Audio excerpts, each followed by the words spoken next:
परवरिश। जिंदगी किसी को किस मोड़ तक ला सकती है। एक दिन कविता अपने पति से कहती है, कौन है ये बच्ची, बताते क्यों नहीं, क्यों लेकर आए हो इसे यहाँ? कविता, ये मेरी बच्ची है। माँ पापा मेरी शादी शिवानी से करने के लिए मान नहीं रहे थे, लेकिन मैं उससे बहुत प्यार करता था। अब वो इस दुनिया में नहीं है, लेकिन सन्निका की जिम्मेदारी मेरी है। इसे मैं अपने पास ही रखूंगा। कविता ये देखकर सुनकर सन्न रह जाती है। कैसी बात कर रहे हैं आप? लोग क्या कहेंगे? मैं कैसे इस बच्चे के साथ जीवन चलाऊंगी? देखिए, इसे देखकर मुझे टेंशन हो रही है।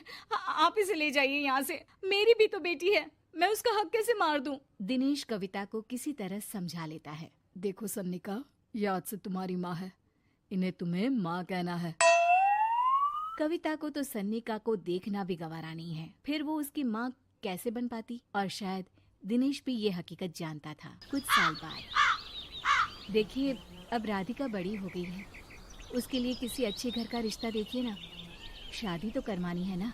हाँ, लेकिन सन्निका उससे बड़ी है, पहले तो उसकी शादी तय करेंगे ना। जमाना जानता है कि वो एक नाजायज लड़की है, कोई उससे शादी क्यों करेगा? वैसे भी आता है क्या उसे, जो कोई उसे अपने घर की बहू बनाएगा? तभी वहाँ सन्निका आ जाती है। पापा, मुझे स्कॉलरशिप मिल गई है, आगे का सारा खर्चा यूनिवर्सिटी वाले उठाएंगे। मैं कल ही वहाँ हॉस्टल में शिफ्ट हो रही हूँ। लो, सुना दिया ना फैसला। अरे अब क्यों शिफ्ट हो रही हो? पहले ही हो जाती शिफ्ट। दुनिया में यूं कालिक तो ना होती हमारी। क्या यार कविता, एक तो खुशी की बात है कि लड़की को कुछ आगे बढ़ने पढ़ने का मौका मिल रहा है, लेकिन नहीं, तुमको तो केवल ताना मारना ही आता है। जाकर देखो शिवानी क्या कर रही है। अरे हाँ, मैं शिवानी को दूध देना भूल गई, वो कैसे उठेगी? कविता को ये सुनकर गुस्सा आ जाता है। हाँ हाँ, अपनी किताबों से फुर्सत मिले तब ना। मेरी बेटी ना कुछ खाए ना कुछ पिए, यही तो चाहती हो तुम। सन्निका, जिसने कभी कविता से बात ही नहीं की थी, क्योंकि वो उसे हमेशा कोसती, वो वहां से बिना कुछ कहे निकल जाती है। खाना तो पूरा बन गया, अब जाकर आराम से पैकिंग करती हूँ, कल वक्त से निकल जाऊंगी। देखिए जी, वैसे तो ये लड़की मुझे एक आंख पसंद नहीं, अपने कमरे में पैकिंग कर रही है। अरे मुझसे तो कभी बात भी नहीं करती। आप साफ साफ बोल दीजिए उसे कि घर से जाएगी तो सारा काम कौन करेगा? उसकी माँ। माँ का नाम सुनकर सन्निका भी वहाँ आ जाती है। नहीं, वो कैसे करेंगी, वो तो मर गई है ना। उस मनहूस औरत को मेरे घर में याद करने की कोई जरूरत नहीं है, समझी? वैसे भी ना होते हुए भी तेरी शक्ल में लगता है कि वो हमारे बीच में ही है हमेशा से। तो ठीक है ना, जब जा रही हूँ तो क्यों प्रॉब्लम हो रही है आपको? सन्निका घर से निकल रही थी। कविता ना चाहते हुए भी सन्निका को रोक लेना चाहती थी, और वजह थी सिर्फ उसकी सोशल लाइफ का डिस्टर्ब हो जाना। किटी में कविता की सहेलियाँ कहती हैं, क्या बात है, तू परेशान सी लग रही है, सब ठीक तो है ना?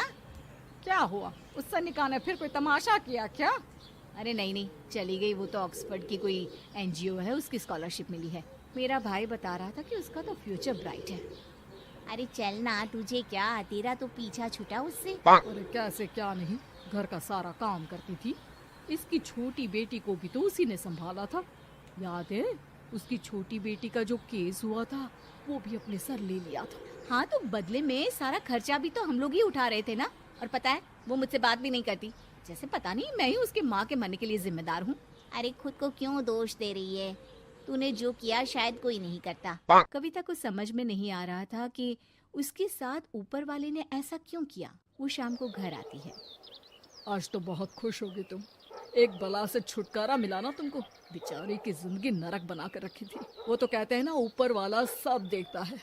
देखो, चुन लिया उसने अपना रास्ता। कविता का मन तो करता है कि वो पति को सब कुछ सुना दे, लेकिन सामने सास खड़ी होती है। ये तो है, बेचारे को खाना बनाने से लेकर घर के सारे काम करने पड़ते थे। बाहर का भी कोई काम होता तो वही देखती। अब देखते हैं घर का काम कैसे होता है। तभी कविता की बेटी उसके लिए चाय लेकर आ जाती है। लो माँ चाय, कैसे रही किट्टी? अच्छी थी बेटा, खाने में कुछ बनाया है क्या? हाँ, सन्निका दीदी जैसी ही सब्जी बना दी है, आप रोटी बना लो। और हाँ, कल मैं चली जाऊंगी इलेक्ट्रिक बिल और राशन लाने के लिए। अच्छा अच्छा, पैसे मैं दे दूंगी। सन्नी का कार्ड दे गई है ना? हाँ माँ, एक कार्ड तो देकर गई है। अरे चोर नहीं थी वो, मेरे बेटे का ही खून है। पता नहीं कितना घमंड भरा है इसमें। अरे छोड़ो ना माँ, जिसको जो बनना था वो बन ही जाएगा। अच्छा माँ, कल चलना है उसके कॉलेज में, सभी पेरेंट्स को बुलाया गया है। अब कविता तो जाने से रही, तो हम ही साथ चलते हैं। हाँ बेटा, उस बिन माँ की बेटी का है ही कौन।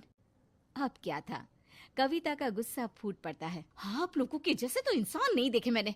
अरे मेरे सामने ही अपनी नाजायज बेटी को लाकर बिठा दिया। रोज मैं उसे देखती तो एहसास होता कि कैसे आपने मुझे इतना बड़ा धोखा दिया। जरा सोचिए तो, अगर ऐसा ही कुछ मैंने किया होता तो। अरे रहने दे, क्या नहीं किया तूने उसके बदले में। उस मासूम के साथ क्या क्या करती थी सब जानते हैं हम। अरे छोड़ो ना माँ, ये तो एक बात लेकर बैठ जाती है। चलो सोने चलते हैं। अगले दिन दिनेश और उसकी माँ सन्निका के कॉलेज में जाते हैं। कैसी हो बेटा? मेरा नाम रोशन करना। जरूर पापा। ये ले बेटा, पैसे रख ले। नहीं, वो कविता ने काट दिया है। अरे बेटा, वो माँ है तुम्हारी, उसका नाम क्यों लेती हो? अरे हटाओ भी, क्या ही क्या है उसने इसके लिए, क्यों माँ बोले। तभी वहाँ सन्निका की टीचर आ जाती है। सन्निका की माँ नहीं आई? जी नहीं, वो घर में बेटी है ना, सबका एक साथ आना तो मुमकिन नहीं था। तो उन्हें भेज देते।